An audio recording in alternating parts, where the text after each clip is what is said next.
Okay, మంచిది. అందరికీ దేవుని నామంలో వందనాలు. ప్రభు అయినటువంటి యేసుక్రీస్తు మన రక్షకుడైనటువంటి దేవునికి ఘనత, మహిమ, ప్రభావాలు చెల్లునుగాక. దేవుని యొక్క బలలోకి మనం ప్రవేశించడానికి ముందుగా దేవుని యొక్క వాక్యం నుండి కొన్ని మాటలు మనం విందాం. మొదటిగా 1 కొరింథీ 11వ అధ్యాయం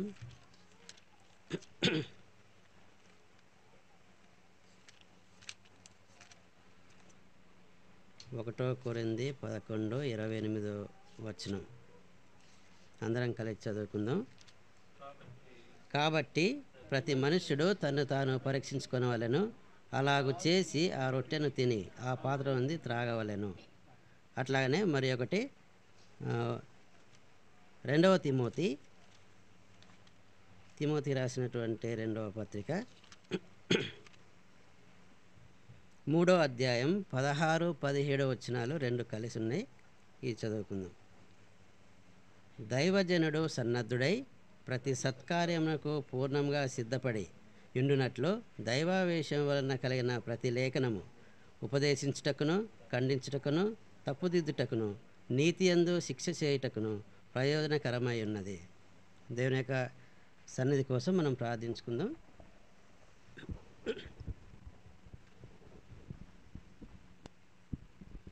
పరిశుద్ధుడా, సర్వాధికారి అయినటువంటి దేవా, వందనాలు తండ్రి. నీ యొక్క ప్రేమను బట్టి ఈ పరిశుద్ధమైన దినంలో మమ్మల్ని అందరిని ఉంచినందుకు స్తోత్రాలు. నిన్ను స్తుతించడానికి, ఆరాధించడానికి దేవా మమ్మల్ని ఆకర్షించుకున్నందుకు స్తోత్రాలు తండ్రి. దేవా, మరి యొక్క సమయంలో తండ్రి నీ యొక్క ప్రజెన్స్ని మా మధ్య ఉంచండి. దేవా, మాతో మాట్లాడండి. నిష్ప్రయోజనమైనటువంటి నన్ను నీ యొక్క సన్నిధిలో నిలబెట్టిన దాన్ని బట్టి స్తోత్రాలు.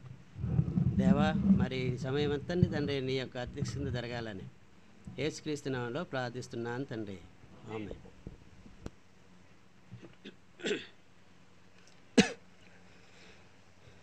ఓకే, మనం చదువుకున్నటువంటి ఈ 2వ తిమోతికి రాసినటువంటి పత్రికలో ఇక్కడ మనం చూసినట్లయితే దేవుని యొక్క వాక్యం మనం ఏం చేస్తుంది అనేటటువంటి మాట మనం చూసినట్లయితే, ఈ దేవుని యొక్క వాక్యం ఓన్లీ దైవ సన్నద్ధుడే అంటే దైవజనుడే మనకి చెప్పినప్పుడు కాదు, కానీ మనం కూడా ప్రతిదినం చదువుతాం.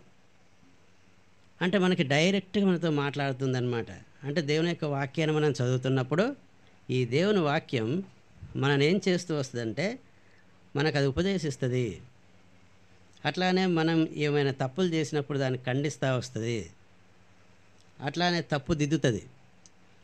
అట్లానే నీతి యందు శిక్ష చేయుటకు ప్రయోజనకరమై ఉన్నది అని ఉందన్నమాట. కాబట్టి దేవుని యొక్క వాక్యాన్ని మనం ప్రతిదినం చదువుతున్నప్పుడు ఈ కార్యాలు జరుగుతూ ఉంటాయి మన జీవితంలో. అంటే దేవుని యొక్క వాక్యం మనని పరిశుద్ధపరుస్తూ వస్తుంది.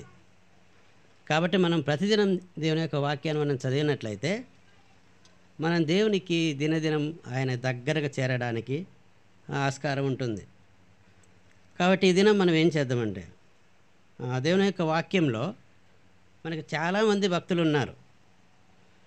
వాళ్ళ యొక్క జీవితాలు మనం చూసినట్లయితే కొందరి బాగుంటాయి, కొందరి కొంచెం దేవునికి వ్యతిరేకంగా ఉంటాయి. అంటే చాలా మిస్టేక్స్ చేస్తూ వచ్చారు. మన జీవితంలో కూడా అట్లానే ఉన్నాం. దేవుని దగ్గరికి వచ్చినప్పటికీ మన యొక్క తలంపులైనా మన యొక్క క్రియలైనా దేవునికి అప్పుడప్పుడు లేకపోతే మన పరిస్థితులను బట్టి దూరం వెళ్ళిపోయేవారిగా ఉంటాం. అది మన జీవితంలో జరిగేటటువంటిది, అది కామన్గా జరుగుతూ ఉంటుంది. కానీ దేవుని యందు మనం కరెక్ట్గా ఉన్నప్పుడు మనం దేవునికి దగ్గరకు చేరుతాం. కాబట్టి మనం ముఖ్యంగా మనం చూసినట్లయితే దేవుని యొక్క భక్తుల నుండి మనం చూసినట్లయితే వారి యొక్క జీవితాలు మనం స్టడీ చేస్తున్నప్పుడు ముందుగా మనం తీసుకోవాల్సింది ఏంటిదంటే ఆదికాండం నుండి, అంటే మొదటి మానవుడు ఎవరు మనకు తెలుసు, ఆదాము యొక్క జీవితం చూసినట్లయితే మనం చదువుతూ వస్తాం ప్రతి బైబిల్లో మొదటి అధ్యాయం నుండి. దీంట్లో 3వ అధ్యాయంలో చూసినట్లయితే 3:12 ఒకసారి చదవండి. అది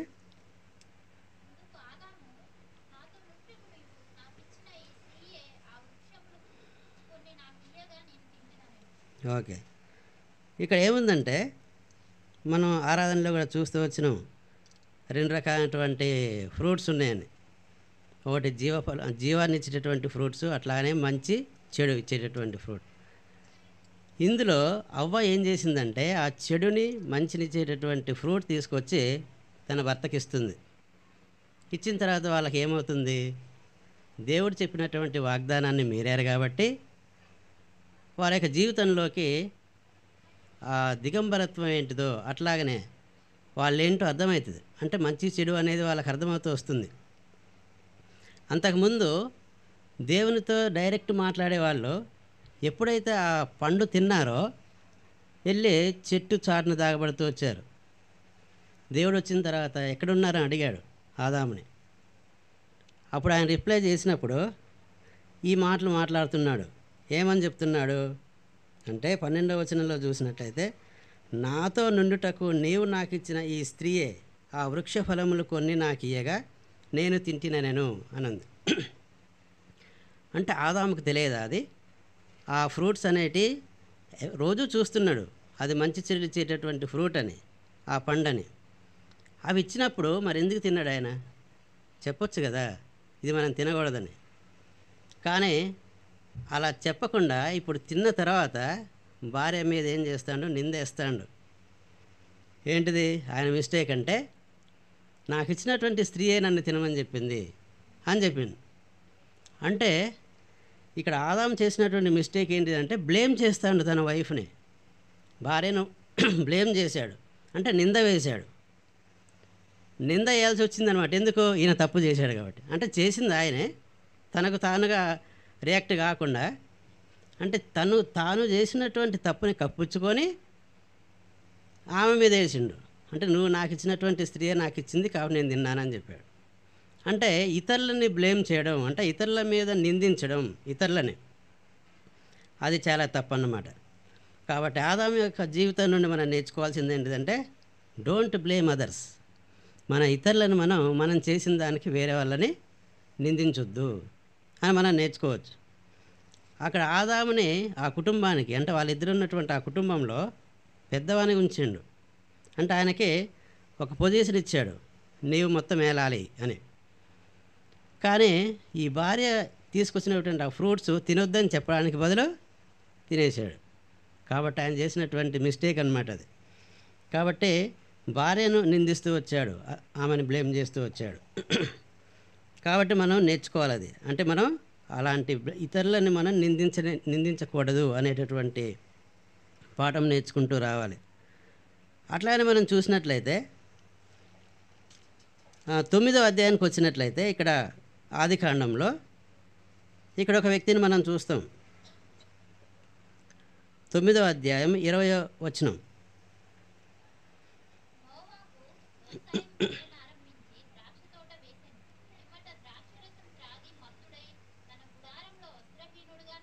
ఓకే, సో ఇక్కడ మనం చూసినట్లయితే నోవాహు చూస్తున్నాం. నోవాహు గురించి మనం విన్నట్లయితే ఈయన హీరో ఆఫ్ ది ఫెయిత్ అంటారు. అంటే ఆయన దేవుని నమ్మాడు. వర్షం వస్తుంది నువ్వు పడవ చేసుకో అని చెప్పినప్పుడు ఆయన దేవుని యొక్క మాట వింటూ వచ్చాడు. అంటే నమ్మకత్వంలో, అంటే హీరో ఆఫ్ ది ఫెయిత్ అంటే ఆయన దాంట్లో కరెక్ట్గా ఉన్నాడనమాట. ఆయన నమ్మగలిగినప్పుడు ఆ రోజుల్లో. ఎందుకంటే ఆ రోజుల్లో వర్షాలు లేవు, కానీ వర్షం లేకుండా పడవెందుకు అనేటటువంటి క్వశ్చన్ మనకు వస్తుంది. కానీ ఆయన మాత్రం దేవుడు చెప్పినట్లు చేస్తూ వచ్చాడు. కానీ ఇక్కడికి వచ్చిన తర్వాత ఏమైంది, దేవుడు రక్షించాడు ఆ కుటుంబాన్ని. తర్వాత బయటకు వచ్చిన తర్వాత ఆ వ్యవసాయం చేస్తూ ఉన్నాడు, ద్రాక్ష తోట వేసాడు. తర్వాత ఆ ద్రాక్ష తోటలో వచ్చినటువంటి ఆ ద్రాక్ష పండ్లతోని త్రాగి మత్తుడై తన గుడారంలో వస్త్రహీనుడు ఉన్నాడు. అంటే ద్రాక్ష రసం తాగుతూ వచ్చాడు. అంటే ఆయన ఒక భక్తుడు, దేవునికి ఎంతో నమ్మకంగా ఉన్నటువంటి వ్యక్తి. అక్కడ ఏమైందంటే త్రాగి మత్తుడై ఉన్నాడు అని ఉంది. కాబట్టి ఈ రోజుల్లో మనం అట్లాంటి తాగకపోయినప్పటికీ మనలో కూడా కొన్ని మత్తు అనేటటువంటిది వస్తాయి. అవేంటంటే మన యొక్క పొజిషన్స్ కావచ్చు, అంటే మనం ఒక మంచి పొజిషన్కి వెళ్ళాలి, తర్వాత బాగా డబ్బులు సంపాదించాలి అనేటటువంటి మనలో ఉండొచ్చు. ఇవన్నీ మత్తుకు సంబంధించినవే. అంటే ఏంటంటే దేవుని యొక్క మార్గాన్ని వదిలిపెట్టి మనం వీటి కోసం తాపత్రయపడుతూ ఉంటాం. పేరు ప్రఖ్యాతలు, తర్వాత ఒక మంచి పొజిషన్ రావాలని. మనకి పర్సనల్గా మనం చేస్తున్న వర్క్లో పొజిషన్ ఉండొచ్చు, కానీ ఇంకా దాని కాకుండా ఇంకెక్కువ కావాలి అనేటటువంటి ఆశలు ఇట్లాంటివి ఉన్నట్లయితే అవి మనకి మత్తుగా ఉంటాయి. ఎందుకంటే ఇక్కడ ఆయన మత్తుగా పడినప్పుడు ఇక్కడ వాళ్ళు చూస్తూ వచ్చాడు కానాను అనేటటువంటి వ్యక్తి. ఇక్కడ ఏముందంటే కానానుకు తండ్రి అయిన హాము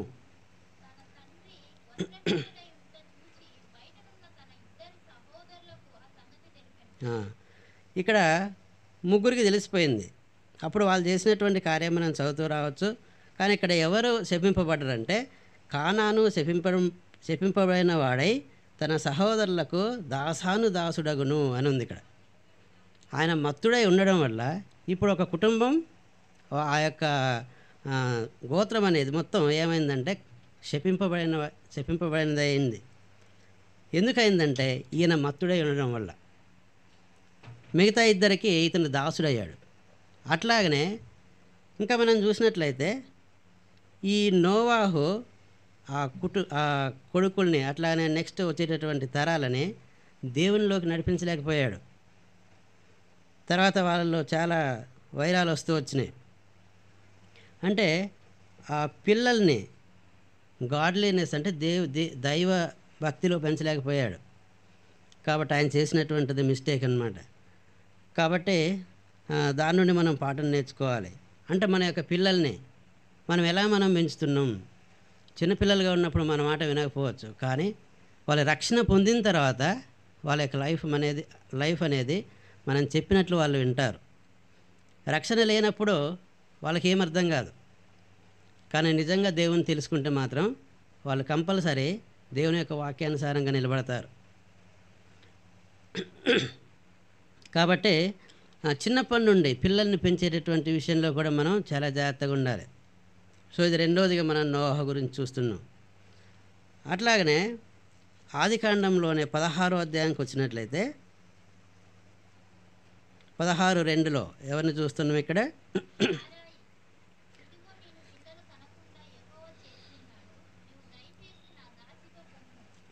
ఓకే. సో ఇక్కడ ఏంటిదంటే ఈ చాప్టర్ని బైబిల్ మొత్తంలో ఒక డార్క్ చాప్టర్గా చూపిస్తారు. ఎందుకంటే ఇక్కడ శారా అబ్రహాము భార్య, అబ్రహాముకి భార్యగా ఉన్నది. కానీ ఇక్కడ ఏమవుతూ వచ్చిందంటే ఇదిగో నేను పిల్లలు కనకుండా యెహోవా చేసి ఉన్నాడు అంటే ఆమె చాలా గుడ్రాలుగా ఉంది. నీవు దయచేసి నా దాసితో పొమ్ము, ఒకవేళ ఆమె వలన నాకు సంతానం కలగవచ్చునని అబ్రహాముతో చెప్పాను. అబ్రహాము శారాయి మాట వినెను అని ఉంది. ఇక్కడ మనం చూసినట్లయితే భార్య చెప్తూ వచ్చింది, కానీ దేవుడు చెప్పలే ఇక్కడ. అంటే దాసితో పొమ్మనమని చెప్పింది తన భార్య. అందుకే చెప్తా ఉంటారు, భార్యల మాట భర్తలు వినకండి. ఎప్పుడు? దేవునికి వ్యతిరేకంగా చెప్పినప్పుడు.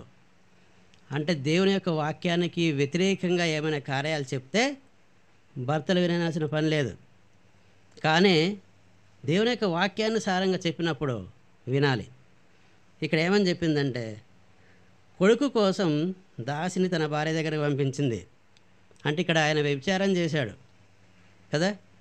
వ్యభిచారం చేశాడు కాబట్టి అదే ఆయన మిస్టేక్, ఆయన చేసినటువంటి తప్పిదం. దానివల్ల ఏమవుతూ వస్తుందంటే ఇప్పటి వరకు మనం చూస్తున్నాం దాని యొక్క కాన్సిక్వెన్స్. అంటే దాని యొక్క పర్యవసానం ఇప్పటికీ ఉంది. ఏంటది? అన్నదమ్ములే కొట్టుకుంటున్నారు. అంటే లైఫ్ లాంగ్ కాన్ఫ్లిక్ట్ అనమాట అది. అక్కడ ఎప్పుడైతే హాగరుతో వెళ్ళి ఆ ఇస్మాయిల్ని కన్నాడో, తర్వాత ఇస్సాకు వచ్చిన తర్వాత ఏమవుతూ వచ్చింది? ఆ 2 గ్రూప్స్ వచ్చినాయి. అంటే ఆ 2 జాతులు. తర్వాత వాళ్ళిద్దరి మధ్యన ఇప్పుడు గొడవ జరుగుతుంది. మనం చూస్తున్నాం, యుద్ధాలు చేసుకుంటున్నారు ఇజ్రాయెల్ దగ్గర కదా. కాబట్టి అది ఇప్పటికీ ఉందన్నమాట. అంటే ఆయన చేసినటువంటి ఆ తప్పు వల్ల ఆ అన్నదమ్ముల మధ్య గొడవ ఇప్పటికీ జరుగుతూనే ఉంది. కాబట్టి ఇక్కడ ఈయన చేసినటువంటి ఆ వ్యభిచారం ద్వారా మనం అలాంటిది మనలో ఉండకూడదని మనం నేర్చుకోవాలి. అట్లాగనే మనం చూసినట్లయితే ఇంకొక వ్యక్తిని మనం చూస్తాం. సంఖ్యాకాండంలో సంఖ్యాకాండం 20వ అధ్యాయం 8వ వచనం. ఇక్కడ మోషేతో మనం ఇక్కడ చూస్తూ వస్తాం. ఇక్కడ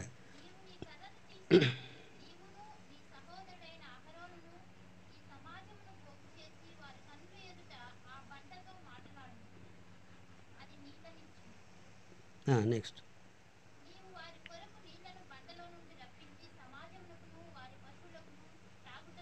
ఓకే. సో ఇక్కడ దేవుడు ఏం చెప్పిండంటే, నీ వెళ్ళి అక్కడ ఈ సమాజం పోగు చేసి వారి కన్నుల ఎదుట ఆ బండతో మాట్లాడము అని చెప్పిండు ఇక్కడ దేవుడు. వాళ్ళు వెళ్తున్నటువంటి దారిలో, అంటే ఎప్పుడైతే ఐగుప్తు నుండి బయటకు వచ్చారో కనాన్ దేశానికి వెళ్తున్నారో, ఈ మార్గంలో అడవిలో వాళ్ళకి నీళ్ళు లేవు ఆ జనాంగానికి. అప్పుడు వాళ్ళు మోసేని ఎంతో హింసిస్తున్నారు, అంటే మాటలతోని హింసిస్తున్నారు. మమ్మల్ని ఎందుకు తీసుకొచ్చినాం ఇక్కడికి, మేము అక్కడ ఉంటే మాకు నీళ్ళు దొరికాయి, అన్నం దొరికాయి, అన్నీ దొరికాయి, ఈ అడవిలో తీసుకొచ్చి మమ్మల్ని చంపడానికి తీసుకొచ్చినాం అని అడుగుతున్నారు. ఈయన వెళ్ళి దేవుడిని అడిగినప్పుడు చెప్తున్నాడు అనమాట. దేవుడు ఏం చెప్పిండంటే, నీవు ఆ బండ దగ్గరికి వెళ్ళి మాట్లాడని చెప్పిండు. మాట్లాడమని చెప్తే ఆయన ఏం చేసిండంటే 11వ వచనంలో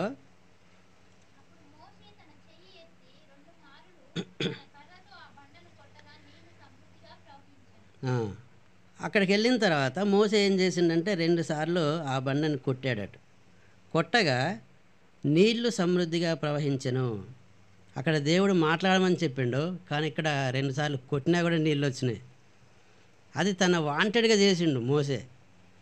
అంటే ప్రజల కోసం మాట్లాడమని చెప్తే రాళ్ళను కొట్టి నీళ్ళు తెప్పించిండు. అంటే అక్కడ దేవుడు ఎందుకు ఇచ్చిండు, దేవుడు చెప్పింది మాట్లాడమని చెప్తే ఇక్కడ కొట్టినా కూడా నీళ్ళు వచ్చినాయి. అంటే తన వాంటెడ్గా దాన్ని కొట్టాడు, దేవుడు చెప్పలే, చెప్పకుండా కూడా కొట్టాడు ఇక్కడ. కానీ నీళ్ళు ఎందుకు వచ్చినాయి అంటే మోసేని అవమానపరచకూడదని దేవుడు ఇచ్చాడు. అంటే వాళ్ళ యొక్క ఏడుపుని చూసి ఇచ్చాడు, అంతేగాని మన యొక్క లీడర్షిప్ను బట్టో లేకపోతే మన యొక్క పొజిషన్ బట్టో దేవుడు ఇయ్యాడు. అంటే నీవు అవమానపరచకూడదని, నిన్ను అవమానపరచబడకూడదని నీకు ఏమి ఇచ్చాను, నీళ్ళు ఇచ్చాను, అంటే నువ్వు కొట్టినా కూడా ఇచ్చాను. కానీ దేవుడు చెప్పింది ఏంటంటే మాట్లాడమన్నాడు. కాబట్టి దానికి మోసే తన యొక్క లైఫ్ను కోల్పోతాడు. తర్వాత ఎక్కడ, కనాను దేశంలో అడుగు పెట్టకుండా చేస్తాడు దేవుడు. కాబట్టి అలాంటి శిక్షకి వెళ్ళిపోయిండు మోసే. కాబట్టి మన సొంతంగా మనం చేయకూడదు. దేవుడు ఆజ్ఞాపించింది ఏంటో అదే చేసే విధంగా మనం ఉండాలి. కాబట్టి దేవుడు చెప్పిన దాన్ని మనం చేసే విధంగా ఉండాలి. అలాంటి పాఠాన్ని నేర్చుకోవాలి. అట్లానే మనం దీనికి సంబంధించి చూసినట్లయితే లూకా సువార్త 17:10 చూసినట్లయితే ఇక్కడ ఒక వచనం ఉంటుంది. మనందరం ఎలా ఉన్నామంటే లూకా సువార్త 17:10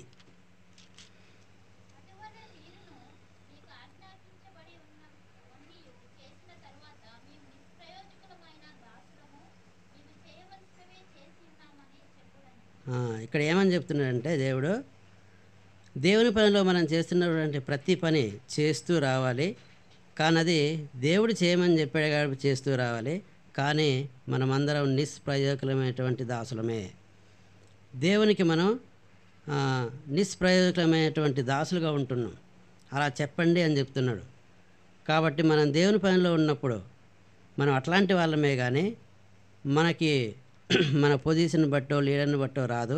కాబట్టి మేము చేయవలసినవే చేసి ఉన్నామని చెప్పుడే నేను. అంటే దేవుడు చెప్పిన దాని ఏదైతుందో దాన్ని చేసేవారిగా ఉండాలి మనం. అట్లాగనే ఇంకొక భక్తుని గురించి చూసినట్లయితే నిర్గమకాండంలో 32వ అధ్యాయం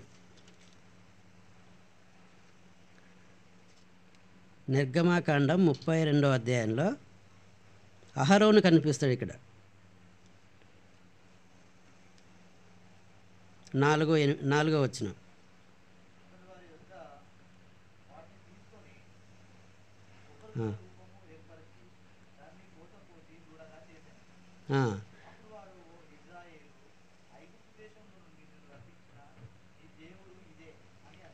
ఓకే, ఇక్కడ ఏం చేస్తూ వచ్చారంటే, మోషే కొండ దిగకుండా తడువు చేయుట ప్రజలు చూసినప్పుడు, అంటే దేవుని యొక్క ఆజ్ఞల కోసం మోషే కొండెక్కాడు. అప్పుడు ఇక్కడ కింద అహరోను ఉన్నాడు. అక్కడ ఉన్నటువంటి జనాంగాన్ని చూసుకోవడానికి, వారికి ఏం కావాలనో ప్రొవైడ్ చేయడానికి అహరోను ఉన్నాడు ఇక్కడ. ఎప్పుడైతే మోసే 40 దినాలు అక్కడ ఉన్నప్పుడు, ఇక వీళ్ళు ఇక్కడ ఉన్నటువంటి జనం ఏమంటున్నారంటే, ఇక మోసే రాడు, ఆయన చనిపోయినాడు, ఇక రాడు కాబట్టి ఇప్పుడు మాకేం కావాలంటే అక్కడ నుండి తీసుకొచ్చినటువంటి దేవుడు మాకు కావాలి, ఆ దేవుడిని మేము చేసుకుంటాం. కాబట్టి దేవుడు కావాలని అహరోను అడిగినప్పుడు ఆయన ఏం చేశాడంటే, వాళ్ళ దగ్గర ఉన్నటువంటి బంగారము వెండి అన్నీ తీసుకొని ఒక విగ్రహాన్ని తయారు చేశాడు. ఆ విగ్రహాన్ని ఏమంటున్నారంటే, ఇగో ఈ విగ్రహమే మనని ఐగుప్తు నుండి తీసుకొచ్చింది అని చెప్తున్నారు. ఇక్కడ ఒక రూపమును ఏర్పరిచారు. ఇక అతడు వారి యొద్ద వాటిని తీసుకొని పొగరుతో రూపమును ఏర్పరిచి దానిని పోత పోసిన దూడగా చేసెను. అప్పుడు వారు, ఓ ఇజ్రాయేలు, ఐగుప్తు దేశంలో నుండి నిన్ను రప్పించిన నీ దేవుడు ఇదే అనిరి. ఇక్కడ ఏం చేస్తూ వచ్చారంటే, విగ్రహారాధన చేస్తూ వచ్చారు. అంటే అహరోను ఆయన లీడరే అక్కడ, అంటే వాళ్ళు నడిపించేటటువంటి వ్యక్తి. అంత వ్యక్తిగా ఉండి కూడా దాన్ని వద్దని చెప్పలే. ఆయన చేసినటువంటి ఆ తప్పిదం ఏంటంటే, విగ్రహాలని ప్రోత్సహించిండు. విగ్రహం ఆయనే చేసిండు, తర్వాత దాన్ని పూజించమని చెప్పాడు. అంటే అహరోను చేసినటువంటిది ఈ తప్పిదం వల్ల ఆ దినాన ఏమవుతూ వచ్చిందంటే, ఇక్కడ మనం చూస్తాం 28వ వచనంలో ఉంది. ఇక్కడ ఇంచుమించు 3000 మంది కూలిరి అని ఉంది. అంటే వాళ్ళు విగ్రహారాధన చేయడం వల్ల ఆ జనాంగంలో ఉన్నటువంటి 3000 మంది చనిపోయారు ఆ రోజు. అందులోనే వాళ్ళే చంపేసుకున్నారు దేవుడిచ్చినటువంటి ఆజ్ఞ ద్వారా. అంటే అట్లాంటిది జరిగింది. అంటే విగ్రహారాధన అనేది అంత డేంజర్ అన్నమాట దేవుని యొక్క దృష్టిలో. మరి విగ్రహాలు అంటే అక్కడ విగ్రహం పెట్టుకొనే చేశారు, అక్కడ మనకు అది చూపించాడు దేవుడు. కానీ ఇప్పుడు మన జీవితంలో దేవునికి చోటు అయినటువంటి ఏదైనా, అదొక పని కావచ్చు, మన జాబ్ కావచ్చు, తర్వాత మనకున్నటువంటి ప్రతి పని దేవునికి ఏదైతే మనం దూరం చేస్తుందో అదే ఒక విగ్రహం.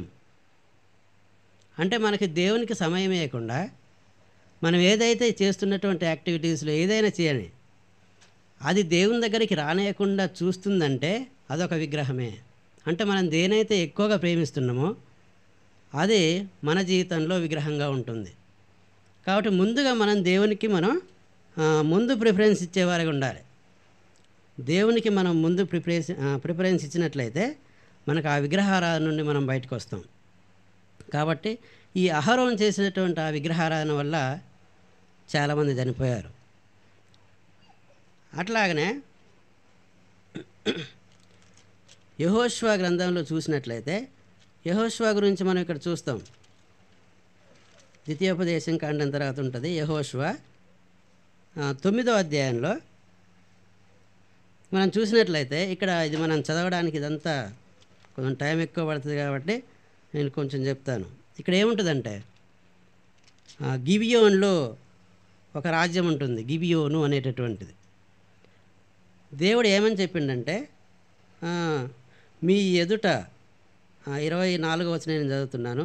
నీ దేవుడైన యెహోవా ఈ సమస్త దేశములను మీకిచ్చి మీ ఎదుట నిలవకుండా ఈ దేశ నివాసులందరినీ నశింపజేయునట్లు తన సేవకుడైన మోషేకు ఆజ్ఞాపించినని నీ దాసులకు రూఢిగా తెలుపబడెను. కనుక మేము మా ప్రాణముల విషయములలో నీ వలన మిక్కిలి భయపడి ఇలాగ చేసితిమి అని ఉంది ఇక్కడ. అంటే అక్కడ ఉన్నటువంటి దేశాలన్నిటినీ చంపేయమని చెప్పిండు దేవుడు, అంటే ఇజ్రాయెల్కి వ్యతిరేకంగా ఉన్నటువంటి వాళ్ళందరినీ. కానీ ఇక్కడ ఏమవుతూ వచ్చిందంటే, యెహోషువ వాళ్ళు కపటోపాయంతో పక్కన ఉన్న రాజ్యం వాళ్ళే వచ్చారు ఇక్కడికి.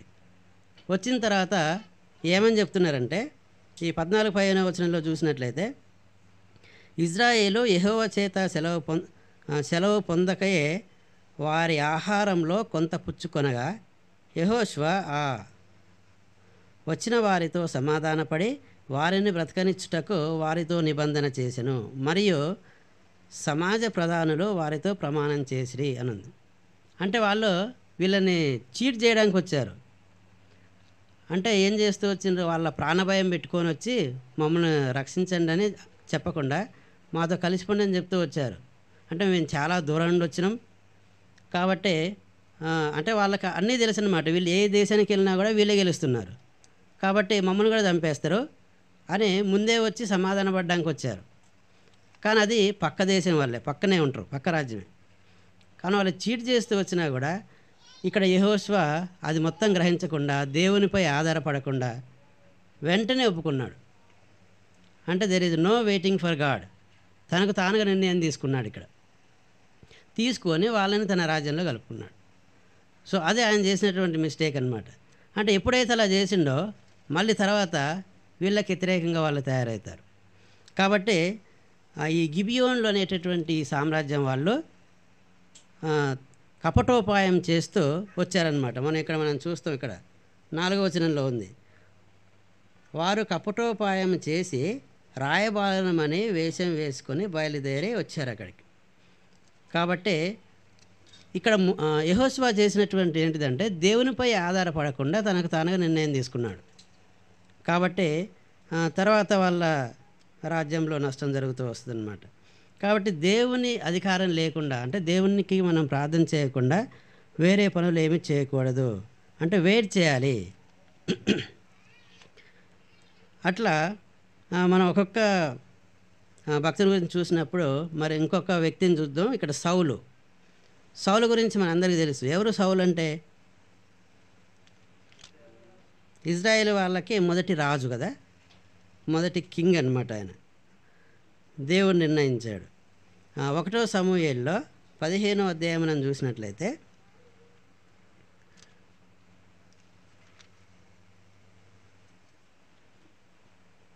3వ వచనం ఒకసారి చదవండి.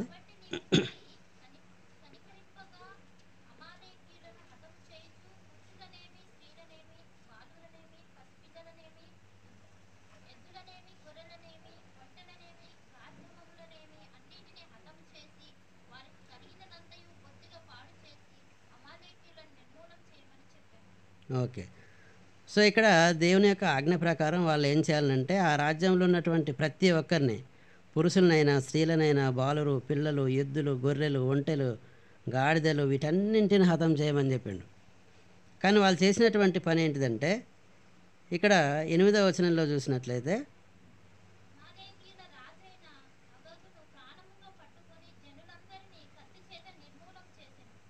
తర్వాత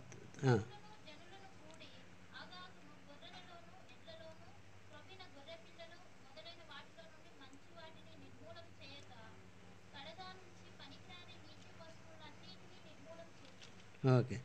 ఇక్కడ మనం చూసినట్లయితే ఈ రాజు సౌలు యొక్క జీవితంలో చూసినట్లయితే అక్కడ దేవుడు చెప్పిన దానికే సగమే చేసిండు. ఇక్కడ అంటే ఇన్కంప్లీట్ ఒబీడియన్స్. అక్కడ అందరినీ చంపేయమన్నాడు. తర్వాత ఇడ్లైనా గొర్రెలైనా అందరినీ చంపేయమంటే ఆ రాజుని తీసుకొచ్చిండు, అక్కడ ఉన్నటువంటి అగాగు రాజుని, అట్లానే గొర్రెలు, ఎడ్లలు, తర్వాత కొవ్వినటువంటి గొర్రె పిల్లలు, వీటన్నిటిని తీసుకొచ్చుకున్నాడు. మొత్తాన్ని చంపేయమంటే ఆయన తీసుకొచ్చాడు. అంటే తప్పే కదా దేవుని యొక్క ఆజ్ఞకి. అలా తప్పు చేస్తూ వచ్చిండు.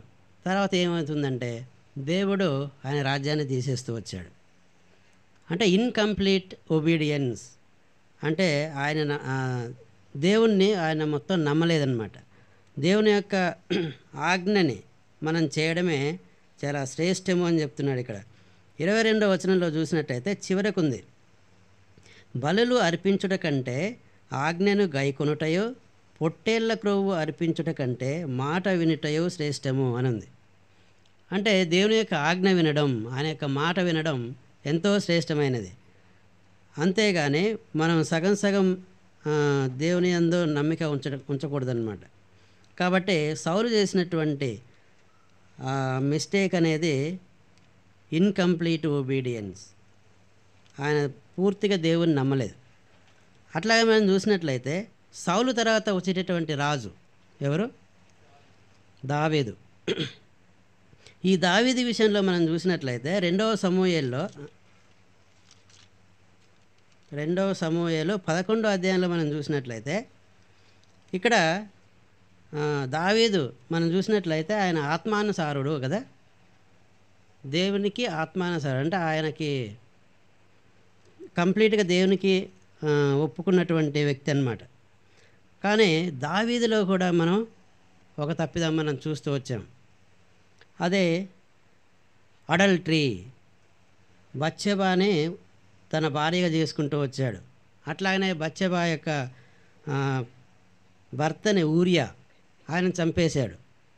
అంటే ఈ దేనివల్ల ఇలా చేస్తూ వచ్చిందంటే వ్యభిచారం ద్వారా, అంటే అడల్టరీ వల్ల బత్షెబాని అట్లాగనే అంటే ఆమె యొక్క భర్తను చంపుతూ వచ్చిండు. కానీ దేవుడు ఎప్పుడైతే మనం ఇక్కడ దీన్ని చదివినట్లయితే భార్యగా ఉంచుకొనెను అని ఉంటుంది దావీదు బత్షెబాని. ఎప్పుడైతే ఊరియా చనిపోయాడో తన భార్యగా తీసుకొచ్చుకున్నాడు. కానీ పరిశుద్ధాత్మ ఏం చెప్తూ వచ్చిందంటే ఊరియా భార్యగానే చెప్తూ వచ్చిండు. మనం ఇక్కడ చూసినట్లయితే మత్తయి సువార్తలో మనం జీనియాలజీ చూస్తాం. మత్తయి సువార్తలో యేసుక్రీస్తు యొక్క వంశావళి మనం చూస్తూ వచ్చినప్పుడు దీంట్లో రాశాడు. న్యూ టెస్టిమెంట్లో ఫస్ట్ పేజీలో ఉంటుంది. ఇక్కడ 6వ వచనంలో ఇక్కడ ఉంది, ఊరియా భార్యగా నుండిన ఆమె యందు దావీదు సొలొమోనుని కనెను అనింది. అంటే దేవుని దృష్టిలో ఆమె భార్య కాదు, అంటే ఊరియాకి భార్య కానీ దావీదుకు భార్య కాదు. అంటే ఆయన చేసినటువంటి ఆ తప్పిదం ద్వారా ఆయన కూడా చివరికి దేవుని యొక్క శిక్షను అనుభవిస్తూ వచ్చాడు దావీదు. తర్వాత దావీదు యొక్క కొడుకు ఎవరు? సొలొమోన్. సొలొమోన్ గురించి మనం చూసినట్లయితే ఎక్కడ ఉంటుంది అది? 1వ రాజుల్లో మనం చూస్తాం. ఈ 1వ రాజుల్లో మనం చూసినట్లయితే ఇక్కడ సొలొమోన్ చాలా జ్ఞానవంతుడు. తర్వాత ఆయనకున్నటువంటి రాజ్యంలో ఎలాంటిది కొదువు లేదన్నమాట. అట్లా తన పరిపాలన సాగిస్తూ వచ్చాడు. కానీ ఆయన చేసినటువంటి తప్పిదం ఒకటి మనం చూస్తాం ఇక్కడ. 1వ రాజులో 11:1 వచనంలో ఏముంటుందంటే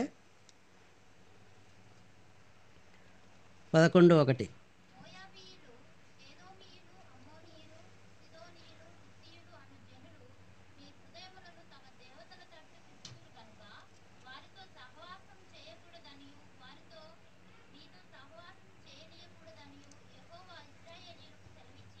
ఓకే.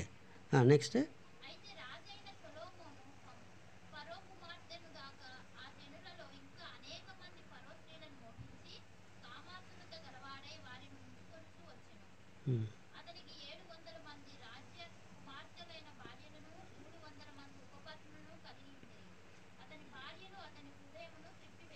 ఓకే. ఆయన చేసినటువంటి అంటే దేవుని యొక్క ఆజ్ఞ ఇక్కడే ఉంది. అట్లానే ఆయన చేసినటువంటి దానికి వ్యతిరేకంగా చేయడం వల్ల దేవుడు ఇచ్చినటువంటి తీర్పు కూడా అక్కడే ఉంది. అంటే దేవుడు వాళ్ళతో సహవాసం చేయకూడదని చెప్పాడు. అట్లానే వారిని మీతో సహవాసం చేయనీయకూడదనియో, తర్వాత సహవాసం చేయొద్దు అంటే మనం చేయొద్దు, వాళ్ళు కూడా మనతో సహవాసం చేయొద్దు అని చెప్తూ ఉన్నప్పటికీ వాళ్ళ జనాంగం నుండే మొత్తం 700 మందిని భార్యలుగా చేసుకున్నాడు. అట్లానే 300 మందిని ఉపపత్నులుగా చేసుకున్నాడు. వాళ్ళతో సహవాసం చేయొద్దంటే మ్యారేజ్ చేసుకోవద్దని చెప్పిండు దేవుడు ఇక్కడ డైరెక్ట్. చేసుకోవద్దంటే ఈయన చేశాడు. చేయడం వల్ల ఏమైంది లాస్ట్కి? ఆయన యొక్క హృదయమును త్రిప్పివేసిరి. ఇక్కడ హృదయాన్ని తిప్పేసిన తర్వాత ఆయన ఏం చేస్తూ వచ్చిండంటే వాళ్ళ యొక్క దేవతలకి విగ్రహాలు కడుతూ వచ్చాడు, టెంపుల్ కడుతూ వచ్చాడు. తర్వాత మన తండ్రి అయిన దేవునికి వ్యతిరేకంగా మారుతూ వచ్చిందనమాట. కాబట్టి ఆయన చేసినటువంటి దానివల్ల విగ్రహారాధన అట్లాగనే ఈయన యొక్క జీవితాన్ని కోల్పోతూ వచ్చాడు. అంటే దేవుని ఆజ్ఞను ఎప్పుడైతే మీరారో వారి జీవితంలోనే వాళ్ళు చూస్తూ వచ్చారు దానికి వ్యతిరేకమైనటువంటి క్రియను. అట్లానే ఇంకా మనం చూసినట్లయితే న్యూ టెస్టిమెంట్లో వీళ్ళు ఇక్కడ రాజులు. తర్వాత ఇక్కడ మన న్యూ టెస్టిమెంట్లో చూసినట్లయితే ఇక్కడ యేసుక్రీస్తుకి శిష్యులుగా ఉన్నటువంటి వాళ్ళు మనకు తెలుసు. ఎంతమంది ఉన్నారు మన శిష్యులు యేసుక్రీస్తుకి? 12 మంది ఉన్నారు. ఈ 12 మందిలో మనం చూసినట్లయితే మార్కు సువార్త 10వ అధ్యాయం 40వ వచనంలో, మార్కు సువార్త 10వ అధ్యాయం 40వ వచనం.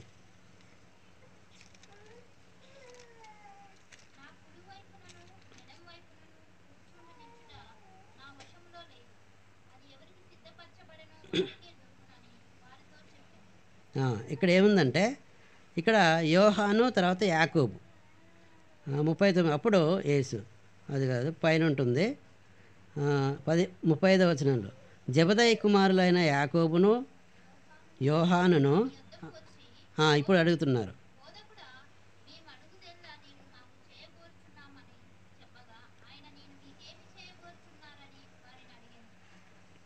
వారు నీ మహిమయందు నీ కుడివైపున ఒకడును నీ ఎడమ వైపున ఒకడును కూర్చుండునట్లు మాకు దయచేయమని చెప్పిరి. ఇక్కడ వాళ్ళు ఏం చేస్తూ వచ్చారంటే వాళ్ళ యొక్క పొజిషన్ అడుగుతున్నారు. అంటే మేము శిష్యులుగా ఉన్నాం కాబట్టి మీరు నీకు ఒకరు కుడివైపు ఒకరు ఎడమ వైపు మమ్మల్ని ఉంచుకోండి అంటే దేవుని యొక్క మహిమలో వాళ్ళు ఉండడానికి అలా అడుగుతూ వచ్చారు. అంటే వాళ్ళు చేస్తున్నటువంటి మాటలు ఏంటంటే సీకింగ్ ఫర్ ది పొజిషన్స్. అంటే మనం మన జీవితంలో ఒక పెద్ద పెద్ద పొజిషన్స్ కావాలని మనం అనుకోని అవసరం లేదు. అట్లా అనుకున్నప్పుడు అంటే దేవుని యొక్క సేవలోనైనా ఎక్కడైనా కూడా అలా అనుకున్నప్పుడు మనం ఇంకా డౌన్కి వెళ్తారు. కానీ ఇక్కడ దేవుడు ఏం చెప్తూ వచ్చిండు, దేవుని యందు మనం సేవ చేసేవారు ఉన్నప్పుడు దాసులుగా ఉండాలని చెప్పాడు. ఇక కింద ఉంటుందన్నమాట ఇక్కడ, మనుష్య కుమారుడు పరిచారం చేయించుకున్నట్టుకు రాలేదు కానీ పరిచారం చేయుటకు అనేకులకు ప్రతిగా విమోచన క్రయధనము తన ప్రాణాన్ని ఇచ్చుటకు వచ్చిననుంది. అట్లాగనే ఎవరైతే లీడర్గా ఉంటారో వాళ్ళు దాసులుగా ఉండాలి, అప్పుడే దేవుని యొక్క పని చేయగలుగుతారు అని చెప్తూ వచ్చాడు. కానీ ఇక్కడ యోహాను యాకోబు ఏం చేస్తూ వచ్చారు, నీ దగ్గర ఒక పొజిషన్ కావాలి అని అడుగుతూ వచ్చారు. కానీ యేసుక్రీస్తు ఎక్కడున్నాడు, తండ్రి కుడి పార్శ్వమున ఉన్నాడు అని చెప్తూ దీంట్లోనే ఉంటుంది చివరికి. కుడి పార్శ్వమున ఉన్నప్పుడు అప్పుడు కుడి పార్శ్వమున క్రీస్తు ఉన్నప్పుడు క్రీస్తుకి ఎడమ వైపున ఎవరు వస్తారు, తండ్రి వస్తారు, అంతే కదా. ఇప్పుడు ఇటువైపు క్రీస్తు ఉన్నప్పుడు ఇటువైపు ఎడమ వైపు తండ్రి వస్తారు. కానీ ఇక్కడ వీళ్ళు ఏమడుగుతున్నారు, ఎడమవైపు కుడివైపు మాకు కావాలి మహిమ అని అడుగుతున్నారు. కానీ ఇప్పుడు మరి తండ్రి ఎక్కడికి పోవాలి, తండ్రి అంటే తండ్రి యొక్క మహిమని కొట్టివేయడానికి వాళ్ళు అడుగుతున్నారు. కాబట్టి అలాంటి పొజిషన్స్ వీళ్ళు మిస్టేక్ చేస్తూ వచ్చారనమాట. ఇంకా మనం అట్లానే చూసినట్లయితే పేతురు గురించి మనం చూసామనుకో, పేతురు భయపడేవాడు. మనం చూస్తాం పేతురు యొక్క హిస్టరీ మనం చూసినప్పుడు దేవుడు చెప్పాడు, నీవు ముమ్మారు బొంకుతావని చెప్పాడు. ముమ్మారు బొంకుతావని చెప్పినప్పుడు బొంకక ముందు కోడి గుయ్యదు అని చెప్పిండు. ఈయన అట్లాంటి మిస్టేక్ చేసినప్పుడు అంటే దేవుడు కాడని ఒప్పుకుంటూ వచ్చిండు. కానీ చివరికి ఆయనే మంచి లీడర్ అయ్యిండు కదా. యేసుక్రీస్తు ఎప్పుడైతే పరలోకానికి వెళ్ళిపోయిండో తర్వాత ఆయనే మొదటి లీడర్గా వచ్చాడు. అంటే ఎవరైతే తప్పు చేసి తనను తాను ఒప్పుకున్న తర్వాత వాళ్ళు మంచి లీడర్గా వచ్చారనమాట. కాబట్టి పేతురు కొంచెం భయస్థుడు అని మనం చూస్తాం. ఇంకా అట్లానే మనం లాస్ట్గా మనం చూసుకున్నట్లయితే అపోస్తుల కార్యంలో 1వ అధ్యాయం చివరిగా మనం చూసినట్లయితే 24-25 వచనంలో ఇక్కడ ఏం చేస్తూ వచ్చారు, ఇట్లని ప్రార్థన చేసిరి.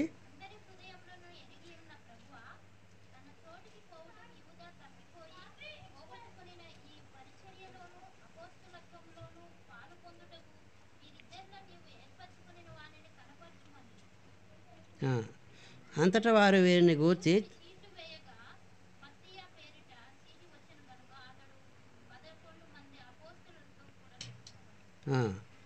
ఇక్కడ వీరేం చేస్తూ వచ్చిందంటే అక్కడ ఉన్నటువంటి శిష్యులు ఎప్పుడైతే యూదా తన జీవితాన్ని కోల్పోయాడో ఇంకొకరు కావాలి అంటే 12 మంది కావాలి అపోస్తలులు.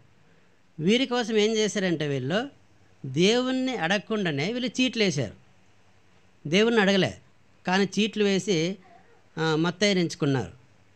మత్తయిని ఎంచుకోవడం కరెక్టేనా చెప్పండి మీరు ఒకసారి. కానీ 12 మందిని దేవుడు ఏర్పరచుకున్నాడు, అందులో యూదా చనిపోయిండు. ఇప్పుడు మత్తయిని ఏర్పరచుకున్నారు. మత్తయిని ఏర్పరచుకోవడం వల్ల ఏమైంది, 12 మంది అయ్యారు. కానీ తర్వాత మత్తయి మనకి ఎక్కడైనా కనిపిస్తారా ఇక్కడ బైబిల్ ఎక్కడైనా? ఇటువైపు ఎక్కడా కనపడాడు కదా. ఇక్కడ ఒక్క దగ్గరే కనిపిస్తుంది మత్తయి. కానీ వాళ్ళు వెయిటింగ్ చేయకుండా, అంటే దేవుని యందు నమ్మికలు, అంటే దేవుని యందు వెయిటింగ్ చేయకుండా వాళ్ళు చీట్లు వేసి అతన్ని అపోస్తులత్వానికి తీసుకొచ్చారు. కానీ అపోస్తులుగా మనకి ఎవరు వచ్చారు? తర్వాత ఎవరు వచ్చారు? పౌలు వచ్చాడు కదా.